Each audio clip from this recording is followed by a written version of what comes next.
আসসালামু আলাইকুম ওয়া রাহমাতুল্লাহি ওয়া বারাকাতুহু। ভিউয়ার্স, কেমন আছেন? আশা করি সবাই ভালো আছেন। আলহামদুলিল্লাহ, আমিও অনেক ভালো আছি। তো আপনাদের সামনে আজকে আবারও একটা ভিডিও নিয়ে আসছি আপনাদের উপকারের জন্য।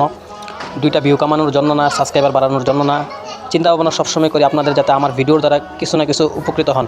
তো আজকে যেই বিষয়টা নিয়ে আসছি ভিডিওর সামনে, এটা হলো ছাদের উপরে আবদ্ধ অবস্থা কীভাবে আপনারা এই লালন পালন করবেন হাঁস। তো প্রথমত 1 নম্বর হলো, আপনি ছাদের উপর আবদ্ধ অবস্থায় যদি লালন পালন করতে চান তাহলে আপনার পানির যে ম্যানেজমেন্টটা এটা আপনার 100 রাখতে হবে। আর যেইটা আপনার ছাদের উপর তো গরম লাগে বেশি, রোদও অনেক, তো আপনার ছায়াযুক্তের মধ্যে যাতে এইগুলা ছায়াযুক্তের মধ্যে একটু রেস্ট নিতে পারে এই গরমের সময়, এই বিষয়টা আপনি খেয়াল রাখতে হবে। আর 3 নম্বর বিষয়টা হলো আপনার খাবার দাবারে যাতে কমতি না হয়, কেননা এগুলো তো আপনি আবদ্ধ অবস্থা পালন করেন। যদি ছাইরা পালন করতেন তাহলে আপনার পোকামাকড়, শামুক, এরপরে অনেক খাবার দাবার খাইতো বাহিরের ন্যাচারাল। তো এগুলো যখন আপনি আবদ্ধ অবস্থা লালন পালনই করতেছেন তাহলে যে খানার ম্যানেজমেন্টটা, ভিটামিন এবং কি ক্যালসিয়াম, এগুলো আপনার দিকে আপনার খেয়াল রাখতে হবে 100%। আর যদি এগুলোর মধ্যে যদি আপনি খেয়াল না রাখেন তাহলে আবদ্ধ অবস্থা হাঁস পালন করে আপনার লাভবান করতে পারবেন না।